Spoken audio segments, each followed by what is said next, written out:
Peço desculpas aí a todos pelo atraso. O atraso foi meu, em função de conexão de internet. Houve alguma probleminha aí com a minha internet. Acho que ela pegou Covid, mas já estamos aí agora juntos. Eu e o amigo Gleidson Barreto. Para mim é uma grande satisfação, uma grande alegria, uma grande honra estar dividindo essa live com o Gleidson.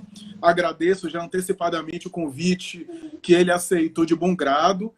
Gleidson é um querido amigo já de muitos anos, na Seara Espírita. Ele é professor, ele é educador, na qualidade de profissional, e tem aí uma atividade espírita com vários braços, né? Gleidson escreve artigos, Gleidson faz palestra, Gleidson produz aí conteúdo virtual. É uma grata satisfação, portanto, estar dividindo. E eu sei que eu estou apresentando ele de uma maneira bastante econômica, que ele tem muito mais atividade do que isso. É trabalhador de várias casas, entre as quais eu destaco o trabalho que ele faz, admirável, doutrinário, no Centro Espírita Deus, Luz e Verdade, aqui de Salvador, entre outras casas que ele também colabora. Gostaria, portanto, de começar cumprimentando a todos, cumprimentando o amigo Gleidson. Nós estamos aqui para falar sobre a importância do perdão, tema sempre relevante, tema tão caro. E eu vou começar, Gleidson, antes de passar a palavra para você, fazendo algumas considerações iniciais sobre o tema. É conhecido o termo perdoar como sendo originalmente associado à palavra, ou melhor, perdão, perdoar, do verbete em latim, o latim tardio, perdonare, que é dividido aí em dois verbetes, perdonare, donare como doar, doação, e per ao todo, total, em volta de. Essa expressão, portanto, perdonare, está, portanto, associado a uma doação, que é uma doação total, uma doação completa, e como bem observou o professor Humberto Roden, em uma das suas obras, né, A Metafísica do Cristianismo, Humberto Roden, com muita sabedoria, vai dizer que a palavra perdoar é uma mistura de doar e de dar, né? Tanto doar quanto tanto dar.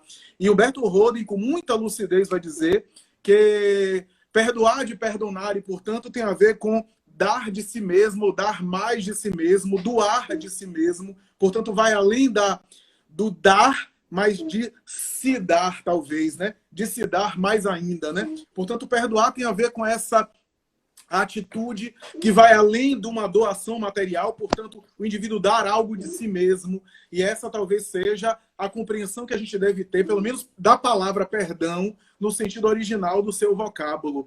O perdão está associado a uma outra expressão muito conhecida do Evangelho, que é a palavra misericórdia, a palavra muito utilizada no Novo Testamento. Misericórdia, que também é a junção de miserere e cordis, cordes, que tem a ver com coração, e miserere, que tem a ver com miséria, carícia. Daí também, como o Pastorino e outros autores costumam associar misericórdia como um olhar para as misérias alheias, mas não qualquer olhar, um olhar de coração. Um olhar compassivo, um olhar ou uma visão de coração, uma atitude de coração para com as carências alheias, com as misérias alheias, não apenas as misérias materiais, mas as misérias de todos os sentidos, as necessidades que todos nós temos, que todos nós carregamos, né? O perdão, como misericórdia, ou como o próprio verbete perdão, aparece sobretudo no Novo Testamento, de uma maneira especial. O perdão sempre aparece nas colocações de Jesus. As parábolas de Jesus quase sempre enfocam o perdão. É muito comum parábolas que não falam diretamente sobre o perdão serem encerradas com uma frase que alude ao perdão. A parábola dos talentos fala sobre toda aquela saga dos talentos e Jesus encerra a parábola falando: é assim que o vosso Pai Celestial vos tratará se não perdoardes as faltas que os vossos irmãos fizerem contra vós. Assim também, Jesus estabelece nos diálogos que ele teve com os fariseus, os doutores da lei, quando quase sempre as parábolas que ele conta e as lições que ele coloca diante dos doutores da lei é sobre o perdão. Talvez para dizer aos doutores da lei que acima da lei estaria o perdão, ou melhor dizendo, o perdão era aquilo que faltava aos entendidos da lei, que raciocinavam, mas poucos sentiam, né? E que faltava a expressão do perdão. E é curioso notar que quando a gente lê a doutrina espírita, a gente vai ver nas propostas da doutrina espírita o perdão aparecer com um local, com um aspecto bastante especial, com um lugar de destaque. No item 886, tão conhecido entre nós, Allan Kardec, quando pergunta sobre o sentido verdadeiro da caridade na sua expressão mais elevada, isso é, como entendia Jesus, né, que é o modelo nosso, os espíritos dizem benevolência para com todos, indulgência com as imperfeições alheias e perdão das ofensas. O famoso BIP, né?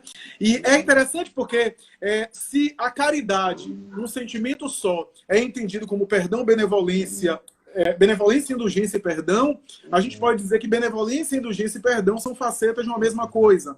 Benevolência seria a atitude do bem para com todos, indistintamente, inclusive para com aqueles que gostam de mim, para com aqueles que partilham da minha convivência.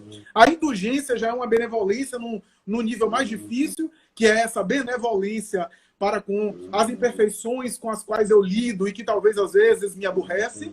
E o perdão seria essa benevolência para com aqueles que me agridem, que me ofendem e que até afetam os meus interesses pessoais. Portanto, são aspectos de uma mesma expressão ou lados de uma mesma moeda. Portanto, perdão a gente pode entender como sendo essa benevolência no nível mais hard, uma benevolência que não tem nenhuma compensação, não tem nenhum tipo de reciprocidade necessariamente, ou, como se diz no Evangelho, o perdão seria uma espécie de devolução do bem, do mal que se recebe com o bem. Né? O perdão, portanto, seria essa atitude de positiva do bem, não obstante o mal que, às vezes, pode se auferir em relação a isso. E é interessante, Gleidson, já caminhando para a conclusão da minha consideração inicial, é interessante pensar que me chama a atenção dois trechos do Evangelho segundo o Espiritismo, quando Allan Kardec fala que a alma que perdoa quase sempre denota uma calma e uma serenidade, diferente daquela que, com o rancor, demonstra ansiedade e inquietação. Porque a alma que perdoa se coloca numa posição acima dos golpes que os outros querem desferir para ela. E quase sempre conquista a simpatia das pessoas imparciais, porque quase sempre tem a postura de conciliação em detrimento daquele que faz intriga, daquele que promove, digamos assim, litígio ou altercação. Mas, por fim, Gleidson, eu cito sempre que há também uma ciência do perdão. E há hoje estudos falando que o perdão tem uma importância que vai para além do âmbito religioso. Perdoar é também viver com uma qualidade de vida melhor, é ter um estilo de vida melhor, é viver com um melhor estilo de vida. E aqui eu destacaria, entre vários autores, as pesquisas do Dr. Fred Luskin, que fez uma abordagem muito interessante sobre a ciência do perdão, o perdão terapia, como sendo uma proposta que faz bem ao sujeito, né? Então, perdão é um tema muito batido, é um tema muito ventilado, é um tema muito mencionado, mas é um tema sempre importante, muito feliz, porque é um dos temas, digamos assim, ápices, né? Ápices, digamos assim, do nosso desafio evolutivo. E eu queria passar a palavra para você, Gleidson, dizendo que me chama sempre a atenção que a última lição de Jesus, pelo menos no corpo, era o perdão, na cruz, e isso é algo que talvez sempre deva ser lembrado por nós, né, Gleidson, como sendo um convite para o nosso crescimento, né? O que é que você pensa a respeito? Bom, em primeiro lugar, quero agradecer pelo carinho que você, assim, a sua generosidade, não só pelo convite, né? E nisso não é um simples jogar de confete. Verdadeiramente é uma compreensão de que você está aberto a todos. Isso é bacana. Você não se fecha em si, não há um personalismo. Isso é muito bom. Quero dizer que é uma alegria muito grande estar aqui. Estou um pouco nervoso. Devo dizer que essa é a minha primeira live de Instagram a todos e a todas que nos escutam. E eu acho que falar dessa maneira suave, dizer a realidade, isso nos dá mais, né, leveza no processo.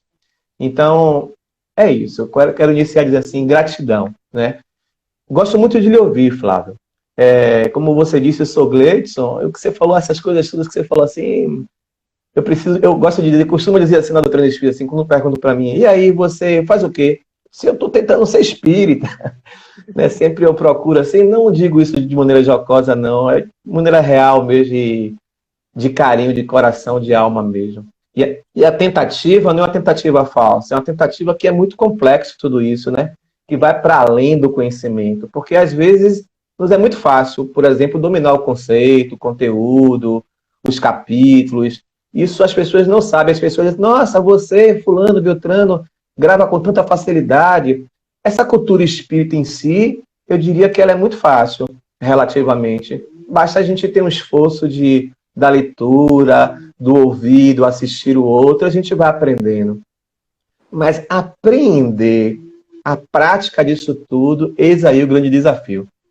Quando você coloca essa questão do perdão na época de juventude espírita, faz pouco tempo, estou com 53 anos, e eu me lembro muito bem que eu dizia assim para os meus colegas e minhas colegas de juventude espírita, assim, nossa, se o mundo soubesse, naquele momento eu tinha descoberto para mim a pedra fundamental, a pedra filosofal, que era assim, eu dizia assim, se as pessoas soubessem que a grande saída, aí alguém dizia assim, o amor, eu disse, não, é o amor é o ápice, mas eu diria, para a gente chegar ao amor, é o perdão.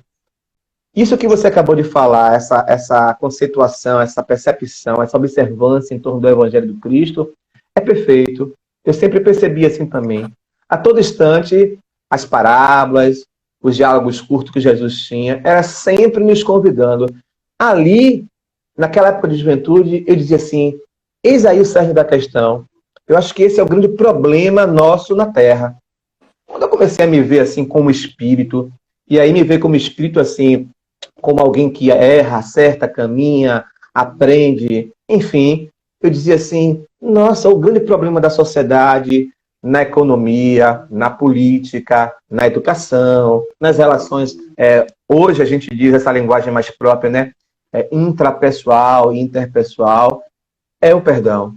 E veja, né? Intra e inter. A gente, geralmente, quando fala do perdão, a gente fala do perdão externo.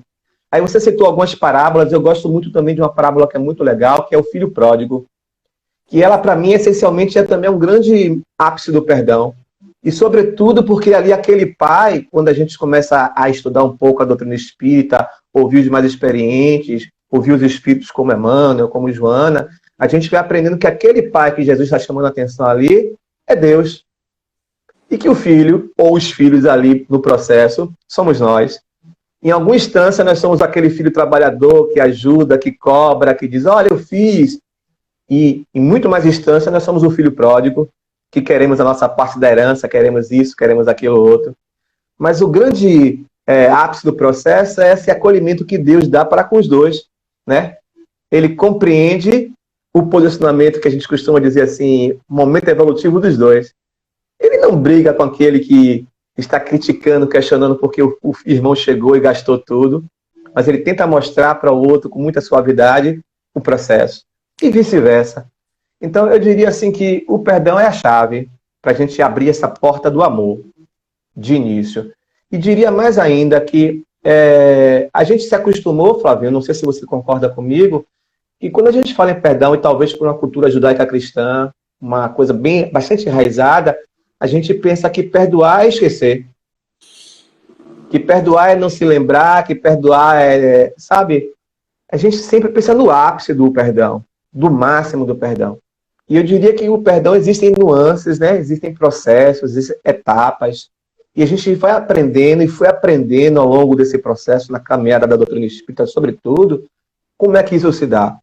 Então, ao ler desde os romances antigos de Emmanuel, né? A série dos Evangelhos, a série Amélia Rodrigues, ou ler Humberto de Campos, e hoje com a chamada série psicológica, quando a psicologia de fato já se estabeleceu na Terra e traz uma outra proposta para a gente de concepção do outro e de nós mesmos, a gente começa a entender que existe a importância de tanto perdoar quanto perdoar-se. E eu diria que é tão importante, em algum instante, é mais importante se perdoar para que a gente possa aprender a perdoar. Quando a gente não faz isso, a gente não consegue perdoar o outro. Então, eu diria que o perdão é complexo, mas ele não é impossível. E eu acho que é o grande ensinamento de todos nós aqui na Terra. Quando a gente aprender a perdoar, menos guerras, menos problemas entre patrão e empregado, entre partidos políticos daquela qualificação, as relações, tudo haverá de tornar-se mais tranquilo, mais suave.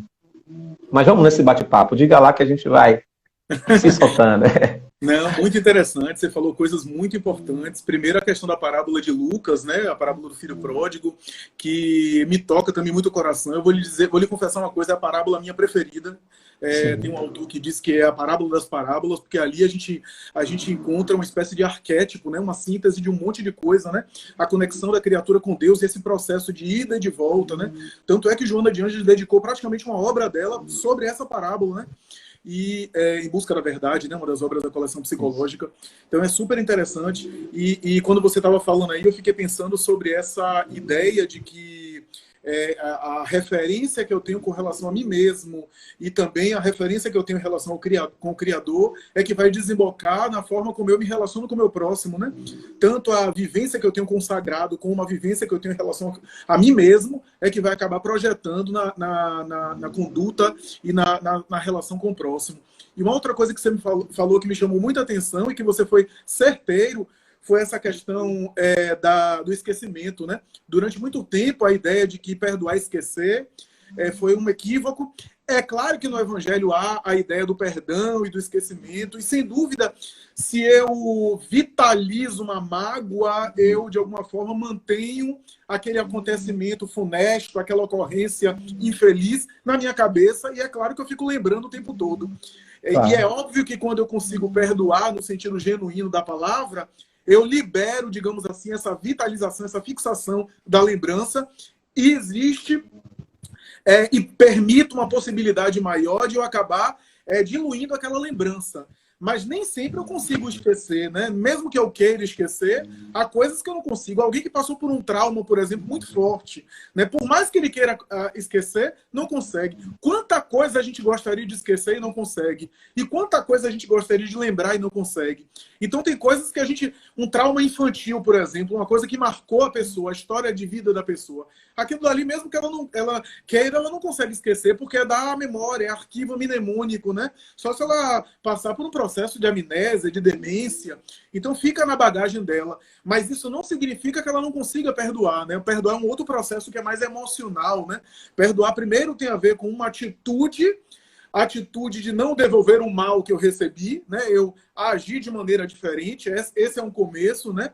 Mas não é apenas isso, e você falou muito bem, Gleidson, é um processo que eu vou desenvolvendo, né? Então, eu não devolvo, já é grande coisa, porque se eu devolver o mal, eu estou abrindo uma cicatriz, eu estou abrindo uma ferida, eu estou vitalizando aquela mágoa, eu estou tatuando em mim a ferro e fogo a ocorrência infeliz com a vingança. Mas o fato de eu não devolver o mal com o mal é um primeiro passo, né, que vai me fazer trabalhar para chegar um momento em que eu não tenha nem sentimentos negativos sobre aquela ocorrência, né? Então, não é um processo simples, não é um processo fácil, é um processo... o que não quer dizer também que perdoar é concordar, né? Eu sou vítima de uma violência, alguém próximo de mim me causa uma situação de exploração ou de abuso, eu perdoo a pessoa, mas eu não quero dizer que eu sou conivente com aquilo que ela fez comigo, né? É muito complexo, é muito delicado isso, né? Mas o que mais me chamou a atenção da sua fala, que é importante a gente aqui considerar, é que perdoar tem a ver com eu manter o meu caminho aberto para outras conquistas. Porque a mágoa me paralisa, me congela, me faz fotografar naquela ocorrência, eu fico com aquele selfie, com aquela fotografia comigo, né? E Chico, naquele livro, O Evangelho de Chico Xavier, ele dizia isso, né? Que o perdão não é o último processo, não é sintoma da pessoa já ter sublimado tudo, já ter se iluminado em todos os campos, mas o perdão possibilita a alma caminhar mais livremente. Mas é importante que se diga que às vezes eu consigo perdoar uma coisa e não consigo perdoar outra, né? Então, são pequenos perdões que eu vou exercitando no meu dia a dia, né, para conseguir os perdões, digamos assim, de fôlego. Porque às vezes eu consigo perdoar uma fechada no trânsito, mas eu não consigo perdoar uma coisa mais pesada do que isso. Então, por isso eu preciso exercitar esses pequenos perdões do dia a dia, né, essas pequenas ocorrências. Porque quando a gente pensa em perdoar, a gente pensa em perdoar uma coisa, uma calúnia, uma traição, uma bofetada, uma coisa forte, né? Mas eu não vou conseguir isso se eu não exercitar os pequenos perdões, aquelas coisas que me aborrecem no dia a dia, a convivência, né? Aquilo que Chico Xavier dizia de a cruz de palha, né? Aquela cruz que não é a de ferro, que crucifica de uma vez, mas é a palha, né, que incomoda, que fica alfinetando, né, do dia a dia, que é a convivência com alguém diferente, né? O exercício da paciência, né?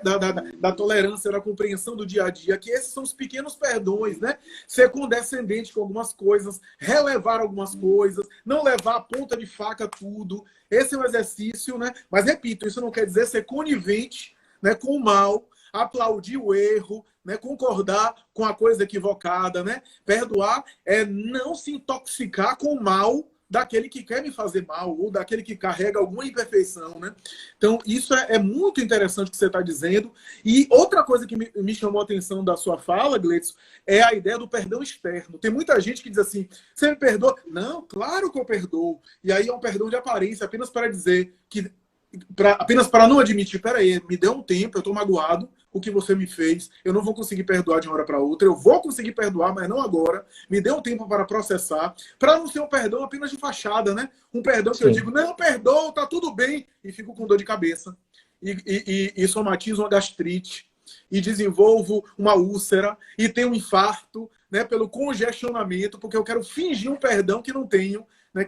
Então, o perdão tem a ver também com uma sinceridade consigo mesmo. Espera aí, agora eu não vou conseguir, me dê um tempo, mas eu vou conseguir te perdoar. Ah, mas você é espírita, você tem que me perdoar. Eu sou espírita, vou perdoar, mas eu preciso de um tempo também, porque você reagiu de uma forma como você não deveria ter feito. E agora eu vou tentar trabalhar para superar isso, para libertar isso. Me dê um tempo para eu digerir essa ocorrência. Porque há coisas que nos pegam de surpresa, que nos alcançam de tal forma que o perdão não pode ser uma atitude falsa de fachada, né? Há coisas que, às vezes, para a qual a gente não está imediatamente preparada, né? E a gente tem que ter isso, porque senão é um perdão que é, na verdade, uma falta de sinceridade consigo mesmo, né? Eu vou lhe confessar uma coisa, durante muitos anos eu não falei de perdão. Porque durante muitos anos eu achava que eu não tinha condição de falar sobre perdão. Porque eu perdoava de todo o coração fraternalmente para fora. Né? E cumprimentava a pessoa, falava ok, tudo bem, etc. Mas por dentro, eu às vezes não estava tão bem assim com a ocorrência. Eu lembrava da ocorrência, eu recordava da situação. Eu nunca mais era a mesma pessoa com aquela pessoa, nunca mais era o mesmo com a pessoa. E eu fugia do perdão, dava uma desculpa e muitas vezes não falava sobre o tema, fugia do tema, o perdão, né? Com o tempo, eu fui compreendendo que isso é processual também, né, Gleidson? Diga. Você falou de duas referências assim, que acho que curiosas e importantes para a gente enquanto espíritas cristãos. A primeira assim, foi o ser espírita e a segunda é a personalidade de Chico Xavier. Quando a gente pensa no ser espírita, a gente acha que ser espírita, por ser espírita, as pessoas nos cobram, e às vezes a gente também se autocobra, de que tem que perdoar e que perdoar e esquecer, por exemplo. Quando se fala em Chico Xavier, por toda a sua história de vida, é inegável, a gente tem ele como um modelo talvez mais próximo, mais comum, mais acessível aqui na Terra, depois do Cristo, digamos assim. Diante das suas histórias de vida, que já foi aí, hoje até, não só nos livros, mas na grande tela também. Mas eu me lembrei de uma situação muito curiosa de Chico, que certa vez, Emmanuel se apresenta para ele e diz que vai se afastar dele, dos trabalhos mediúnicos com ele, porque não dava para trabalhar. Algo semelhante, né, à história. Aqui, na verdade, aqui à luz da nossa própria emoção. E Chico vai questionar, mas como, Emmanuel? Ele fez, é porque você não está com condição de fazer o trabalho. Mas por quê? Porque você não perdoou fulana.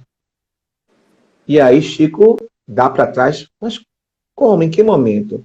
E aí ele vai lembrar, você não perdoou fulana. Quando a gente olha para o seu cardíaco, a gente vê uma grande nuvem obscura, isso está impedindo o nosso trabalho, a nossa parceria no processo mediúnico. E aí as pessoas começam a se perguntar, mas como é que se deu isso? E Chico vai dizer assim, mas Emmanuel, você quer que eu faça o quê? Olha o que ela fez comigo. Olha a humanidade de Chico, né? Então Chico ainda não é espírito puro, é espírito a caminho. E com tantos exemplos de elevação que ele nos oferece, mas também ao mesmo tempo no seu processo, na sua caminhada. Então vai narrar que naquele instante, Ele tinha uma cadelinha e essa cadelinha estava muito doente. E Chico trabalhava tanto profissionalmente, quanto trabalhava na lide espírita, e chegava muitas vezes na madrugada e ia cuidar da sua cachorrinha que ele amava tanto. Certo dia, quando ele chegou, a cachorrinha estava morta, para quem não sabe. E ele fica muito sentido, porque era a cadelinha, a grande amiga dele, a grande companheira dele. E ele vai procurar saber o que aconteceu. Essa senhora diz, então, que ela providenciou, vamos considerar, na palavra humana, uma eutanásia com a cadelinha. E Chico fica chateado, magoado. Mas por que você fez isso? Ah, porque ela estava incomodando os vizinhos. E eu fiz isso para lhe ajudar, porque eu estava com compaixão da cadelinha que estava sofrendo, dos vizinhos que estavam reclamando, e você, que trabalha tanto, ainda tinha que ficar cuidando dela e não tinha hora para dormir. E Chico fez aquele perdão de fachada. Tratava ela bem, provavelmente fazia o que você disse, às vezes mudou e fazia de conta que não mudou, etc e tal. Eis aí o grande problema.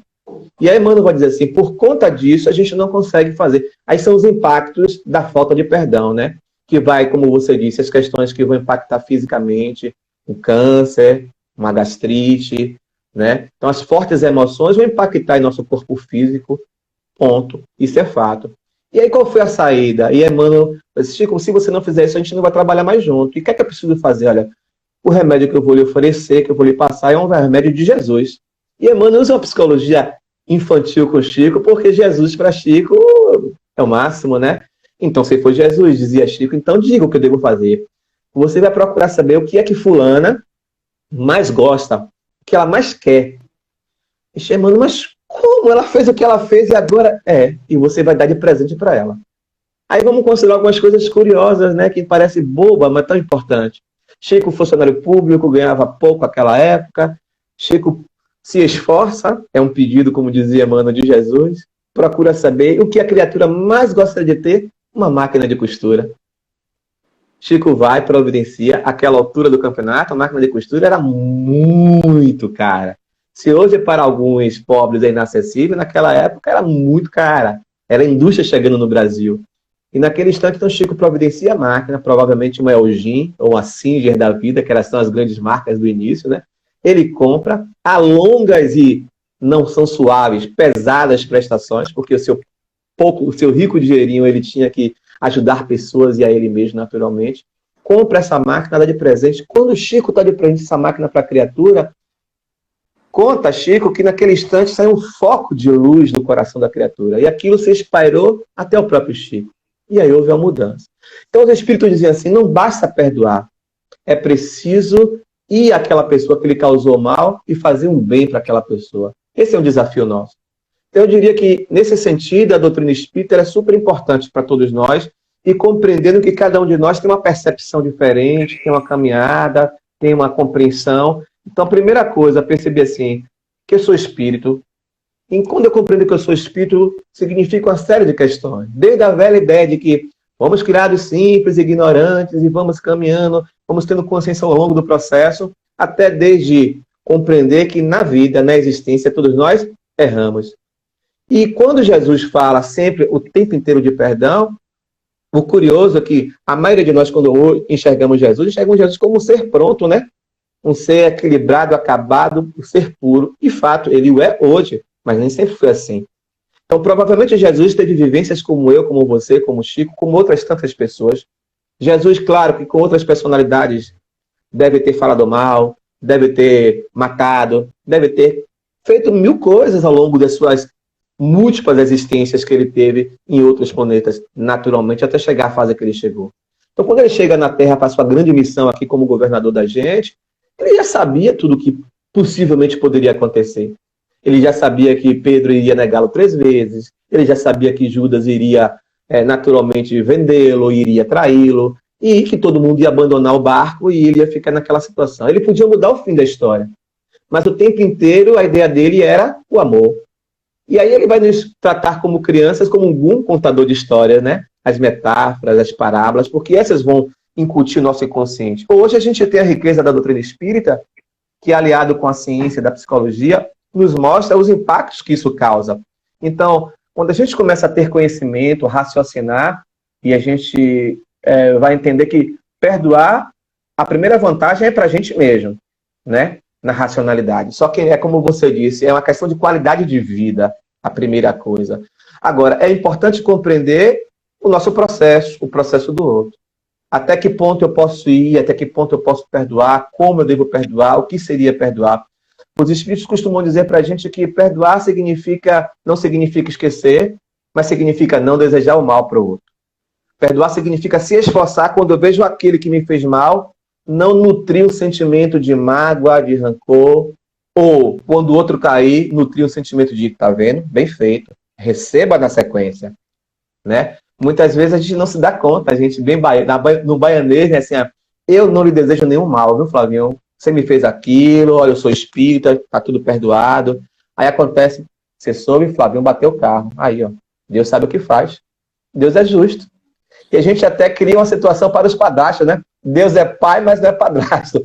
Como ser padrasto, ser madrasta fosse alguma coisa terrível, né? E aí vem a metáfora da Branca de Neve, etc e tal. Então, nessa perspectiva, os espíritos dizem assim, existem nuances, padrões de perdão. E a gente precisa aprender isso. E que muitas vezes o esquecimento só vai se dar numa próxima existência. Porque é inevitável, como você disse. Os traumas ficam. Então, se eu fui abusado sexualmente na minha infância, seja eu menino, seja eu menina, é inevitável olhar para aquele meu algoz e não lembrar daquela situação. Mas existem caminhos. Eu posso nutrir isso o tempo inteiro e me sentir mal o tempo inteiro, causar problemas de relacionamento intrapessoal, interpessoal, problemas de questões de saúde física. Mas existe outro caminho. Eu não desejo mal. Eu não falo com você, mas também eu não quero que você passe pelo que eu passei. Eu não quero que os seus filhos passem pelo que eu passei quando era criança. Então, essas nuances de perdão vai fazendo com que a gente vá compreendendo. E quando a gente se olha enquanto espírito, e aí é uma linguagem bastante simples, me permite, e popular, quando a gente se olha como um espírito imortal, como ser reencarnante, a gente precisa lembrar isso, que a gente tem um passado e a gente já causou muitos problemas. Mas, por outro lado, entra aquela questão também do auto-perdão.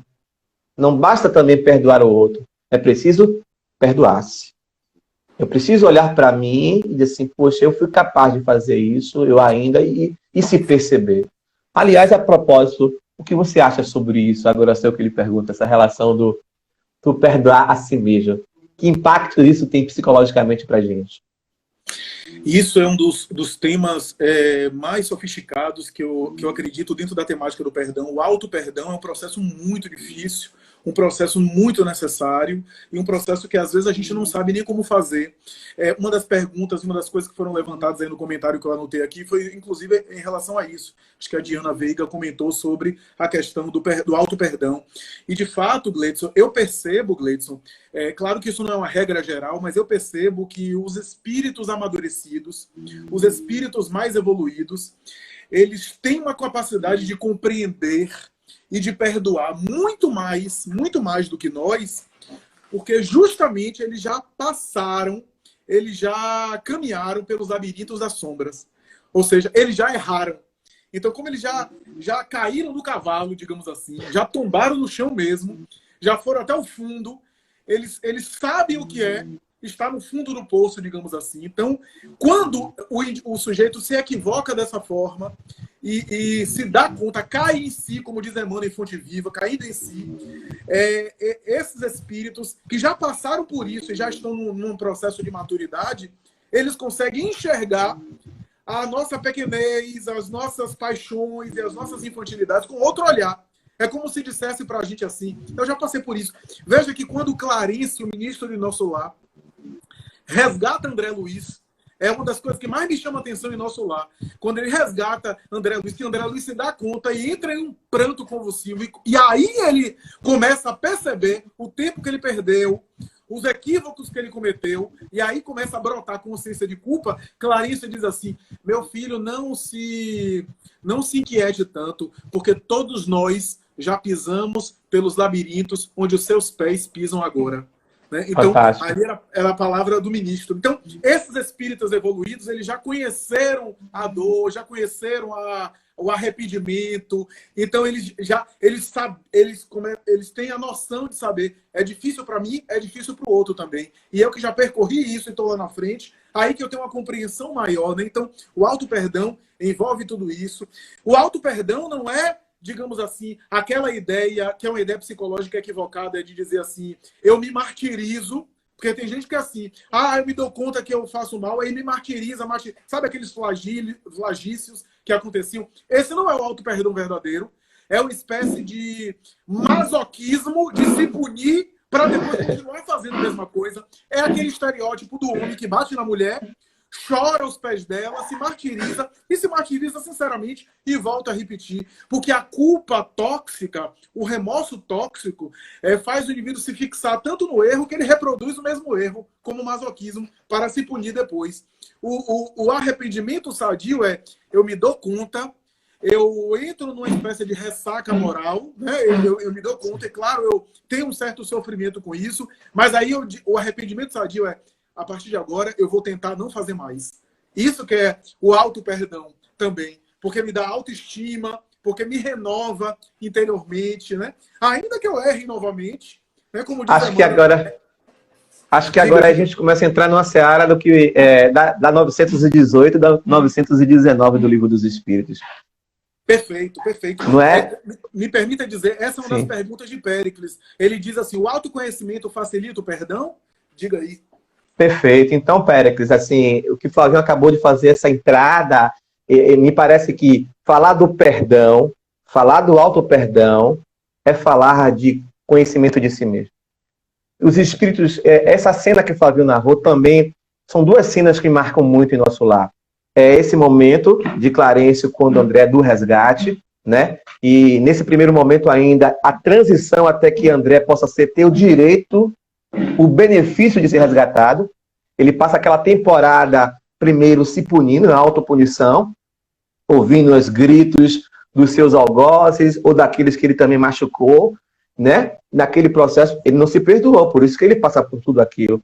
E no instante em que, depois que tem a intercessão mãe, aquela coisa toda que a gente já sabe, que Clarencio vem até ele, é porque ele mudou o patamar vibratório. Agora ele tem condição de ser resgatado. E aí passa por essa fase que você já bem explicou. Aí me chama a atenção também, muito legal, no processo da programação dos espíritos no próprio nosso lar. Um dos momentos em que André Luiz, lá como chama? Fugiu agora a palavra. Quando está ocorrendo a Segunda Grande Guerra e eles estão nas câmeras, cuidando das pessoas que estão chegando da guerra. E há um momento que André ele já passou pelo aquele processo de querer ser o médico, ele já admite ser o enfermeiro, já está no processo de transformação, da humildade, e está ali com Narcisa trabalhando, e eis que de repente ele passa pelo ser e que era alguém que trabalha em sua casa como empregada doméstica. Essa cena me marcou muito, porque quando ele vê a criatura, ele tem vergonha, ele se envergonha, e a criatura não lembra dele porque ela está tão perturbada. E ali começa um processo do perdão entre aqueles dois seres, né? Sempre me intrigou, e não é desenvolvido no livro, nem em outras obras, o que aconteceu depois, o que está para o além e o que estava antes naquele processo dessas almas que se interlaçaram. Perfeito. Então, nessa perspectiva, pensar como espírito, os espíritos já passaram, pisaram esse chão, como você colocou, me faz lembrar a seguinte situação. Quando eu compreendo que eu errei, quando eu começo a me sentir incomodado com algumas coisas, eu começo a entrar no autoconhecimento. Então, quando eu me autoconheço, eu começo a descobrir o valor da palavra empatia. No início da fala, você diz assim, olha, compreender que o outro fez, ele errou, mas ele não queria, ou ele estava doente, ou isso, aquilo, outro, é uma coisa. Concordar é outra coisa. Então, quando eu tenho empatia, eu parto do princípio, se eu estivesse no lugar dele, talvez eu fizesse a mesma coisa. Talvez eu fizesse até pior. Quem sabe eu não fiz pior do que ele. Então, esse processo, a gente começa a entrar no processo de autoconhecimento e entender que eu preciso perdoar o outro porque eu preciso de perdão. Eu preciso entender que os meus traumas, eles me fazem agir assim. Eu preciso entender que aquele marido que bate na esposa e que se arrepende, passa por esse looping que você acabou de descrever tão bem, existe um complexo por trás dele. Esse não é apenas um ser doente, mas a sua doença tem nome, tem endereço, tem causa, tem processo. O que faz com que ele se comporte assim? Quais são os complexos que ativaram nele esse ser que ele se comporta dessa maneira? Somos nós. Então, acho que quando a gente começa a se conhecer, a gente começa a entender melhor o nosso processo, o processo do outro, a gente começa a entender que perdoar não significa esquecer, mas um esforço de entender que eu já passei por isso. Significa compreender que nós estamos na Terra e que na Terra o processo é esse, é de autoeducação, de autoconhecimento, e que quando eu faço isso, eu vou melhorar o planeta. Eu começo a entender aquela velha frase, que é o grande chavão, quando o Cristo vai dizer assim, o Filho do Homem não veio para servir, ou melhor, para ser servido, e sim para servir. Eu começo a entender porque Jesus, com essa sua capacidade fantástica, que chegou aqui, falou o tempo inteiro nas suas parábolas, nas suas metáforas sobre o perdão, mas porque ele já passou por isso. Ele sabe o que é isso, ele sabe o que é esse chão da fábrica, ele sabe o que é ser o peão de obra, para hoje ser um grande engenheiro. Então, nesse procedimento todo, acredito que, ao olhar para dentro de nós mesmos e percebermos, primeiro, que somos espíritos imortais, que erramos, mas também que acertamos, que temos débitos, mas também temos créditos, que entender que eu cheguei até onde eu pude chegar, que eu dei o meu melhor, e que se eu não dei mais do que isso, é porque eu ainda não posso o mesmo se dar com relação ao outro. Quando eu começo a enxergar em mim os meus limites, limite de perdoar, limite de amar, limite de compreender, limite disso, aquilo, outro, tornar-se-á certamente muito mais fácil compreender o outro. Então, penso que há um momento nessa trajetória em que a gente está oscilando, mas quando a gente começa a entrar na paralela, é quando a gente começa a compreender. Eu erro, o outro erra, e aí eu vou afinando, azeitando esse óleo, digamos assim. Uhum. Perfeito, perfeito. A ideia de que quando eu mergulho mais, às vezes o erro facilita e possibilita até o autoconhecimento, né? Porque eu me dou conta das minhas sombras e aí eu passo a olhar para o outro também com mais misericórdia, com menos rigor de juiz. Porque, no fundo, o rancor também, Gleidson, é uma miopia espiritual nossa, né? A ideia de que o outro tem que ser aquilo que eu espero dele. Né? Ele não pode ter imperfeições, né? E especialmente as imperfeições que me magoam, né? Porque no fundo é isso, né? Eu não aceito que o outro seja o que ele é, né? Eu espero que ele seja algo diferente, né? A projeção. A projeção. Eu não aceito que ele possa ter imperfeições e que essas imperfeições possam me magoar, né? No fundo, eu não aceito ele como ele é. Né? A falta do perdão tem a ver com isso, né? Então, tem outras questões aqui, né? O Adriano Cavalcante coloca quais doenças são falta do perdão, e a Maria Falcão colocou quando a gente identifica que perdoou mesmo, né? Então, são duas questões interessantes, né? Primeiro que você já colocou aí alguns exemplos de doença por falta de perdão, né? Aí as somatizações são as mais variadas, depende do funcionamento psíquico e da fragilidade, digamos assim, do campo psíquico e orgânico de cada qual, né? Porque e a complexidade kármica, né, Flavinho? Por exemplo, eu penso sempre que, às vezes, as pessoas, comumente entre nós, no meio espírita, atribuir doença X para atitude, por exemplo, falta de perdão. Então, mas existem outras questões. O meu passado reencarnatório, as minhas relações. Então, o que eu posso ou não desenvolver em função disso? Perfeito. Você quer falar, diga. Perfeito. Não, era justamente isso, que porque se eu baixar a minha imunidade, sei lá, vou citar um exemplo. Digamos que eu baixo a minha imunidade e você também. Você tem um processo respiratório e eu vou ter, sei lá, um problema gástrico. Porque a gente reage diferente. Tem a ver com realidades aí muito mais complexas, né? Que cada um reage de uma forma, porque algum tem psoríase e outro tem, sei lá, queda de cabelo. Né? Então, cada pessoa vai reagir de uma forma. Mas, sem sombra de dúvida, o perdão gera uma série de problemas. O Fred Lusky, que eu citei, ele fez grupo terapêutico de pessoas que passaram por situações muito agressivas, do tipo uma filha assassinada, um filho vítima de violência sexual, né? Um filho desaparecido por sequestro, e assim por diante.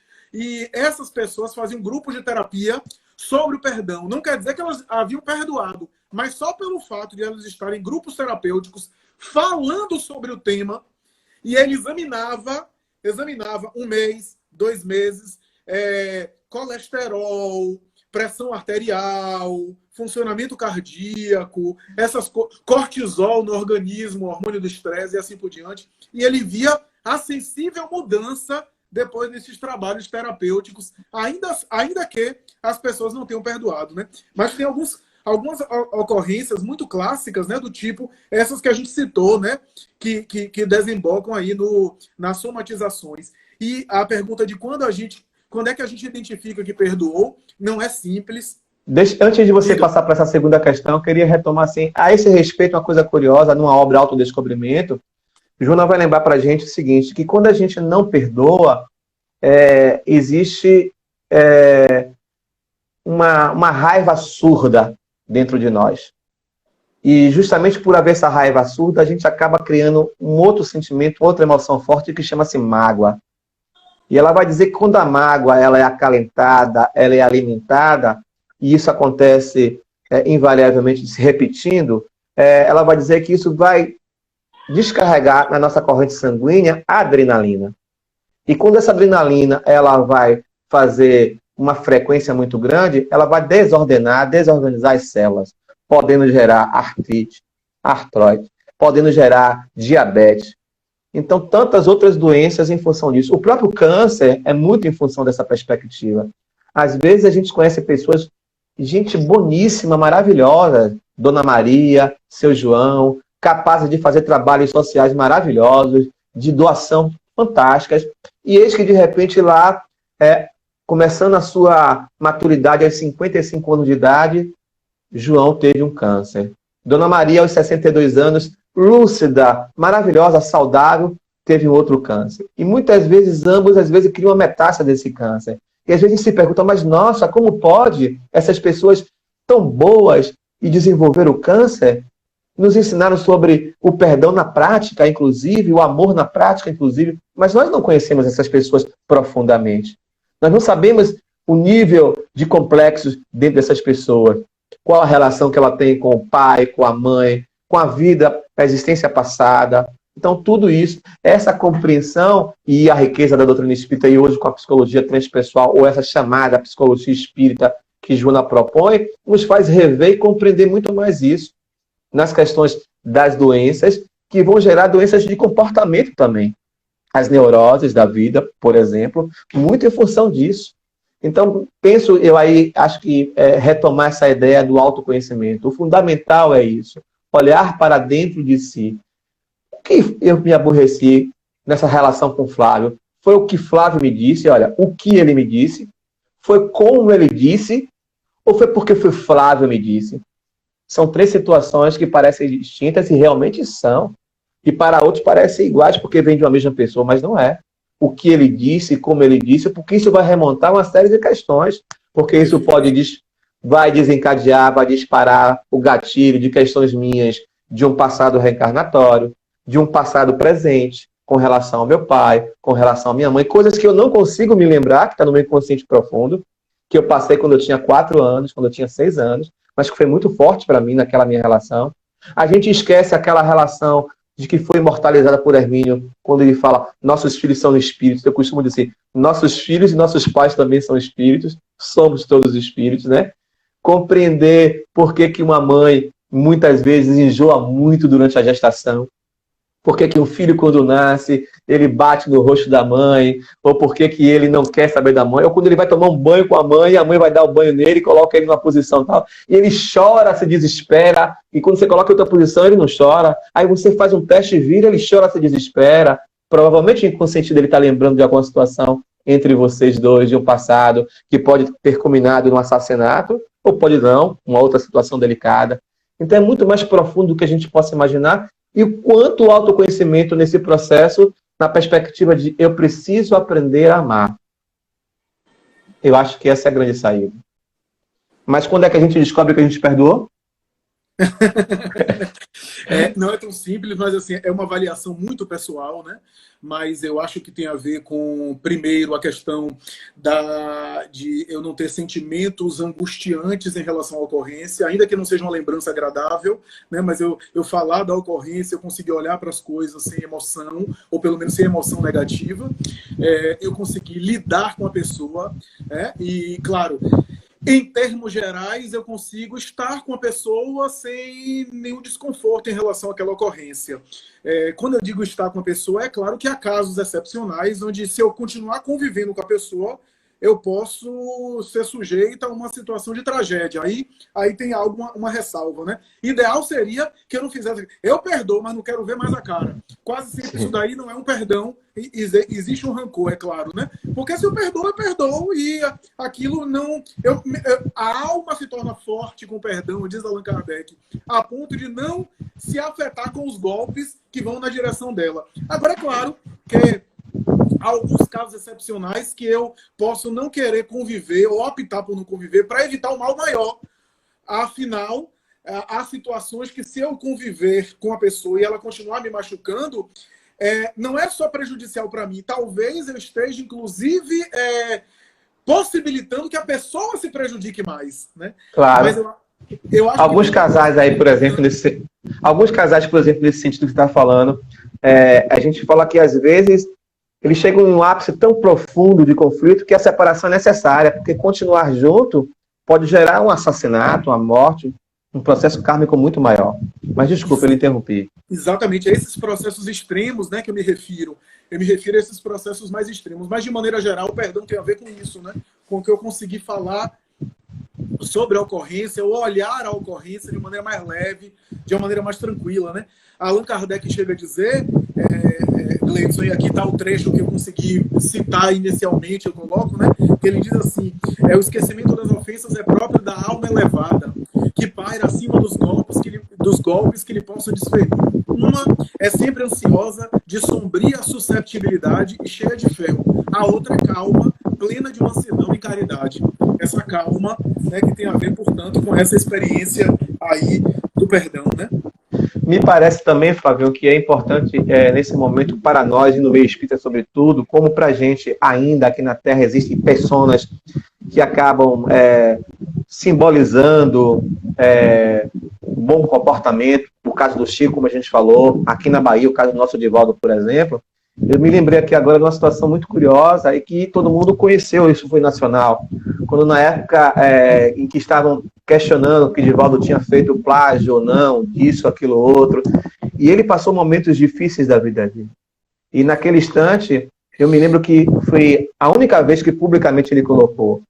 Foi um seminário que ele havia feito, na época, aconteceu na mansão, na quadra de esportes, e todo mundo queria falar sobre isso, porque tinha saído no Fantástico há uma semana, alguma coisa parecida, e ele então, para não se falar mais sobre isso, ele disse assim, que Joana tinha dito para ele que ele não procurasse jamais se defender. Porque se ele se defendesse, ela iria se afastar dele. E que a resposta dele fosse o seu trabalho, a sua conduta fosse ação no bem. Perfeito. Mas houve uma coisa muito mais curiosa que eu achei, foi quando ele colocou com relação a esse cidadão que criou a questão, que colocou nos estúdios da Globo de Minas Gerais as cartas dizendo isso, aquilo, outro. O cidadão, naturalmente, depois ele entrou no processo de arrependimento, porque não era apenas um algoz externo, era alguém que fazia parte do movimento espírita, é alguém que acredita no Cristo, é alguém que estava doente da alma, é alguém que naquele momento, por algum instante, entrou em febre de 40 graus. E naquele momento, então, diga. Não, desculpe, só para dizer assim, o que você está falando é super importante, porque é um lema, inclusive, da minha vida. Quando há uma dificuldade muito grande de perdoar, eu não estou conseguindo perdoar, isso é uma dica que eu compartilho com outros, porque isso funciona para mim. Quando eu tenho muita dificuldade de perdoar, eu começo a fazer o exercício que você falou aí, de olhar a outra pessoa e dizer assim, se ele fez isso que ele fez, é porque não está bem. Não está bem. Se a gente começar a exercitar essa ideia, Gleidson, de dizer assim, coitado, não está bem. Alguém que odeia, alguém que está fazendo mal, está doente. Claro. Isso já vai ser um primeiro exercício, né? Claro. Eu acho que é um dos medicamentos, mas o curioso é justamente pelo aquele mito que a gente criou de que perdoar é esquecer, que perdoar é acolher, a pessoa passa a pessoa assim, Flávio, me desculpe, eu falei que você fez uma coisa horrorosa, mas me perdi, e aí vamos voltar a ser amigos como antes. Aí eu me lembro que Divaldo, nesse mesmo dia, ele fez o seguinte comentário, e depois, claro, não comentou-se mais nada sobre isso. Ele disse assim, que o sujeito, o cidadão, então, ele se arrependeu e procurou Divaldo. E disse, olha, eu estou arrependido, eu não deveria ter feito aquilo. E aí conversou, Divaldo ouviu ele muito naturalmente. Ele fez, Divaldo ouviu, ele fez, você me perdoa? Divaldo fez, eu não tenho o que lhe perdoar, porque De fato, eu não me senti ofendido, isso não aconteceu, mas tudo bem. Aí ele disse para Divaldo, podemos voltar a ser amigos? Divaldo fez assim, olha, aí fica mais complexo.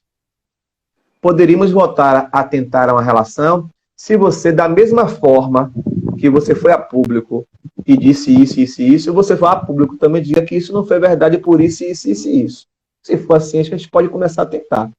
Caso contrário, a gente vai cada um caminhar nas suas estradas.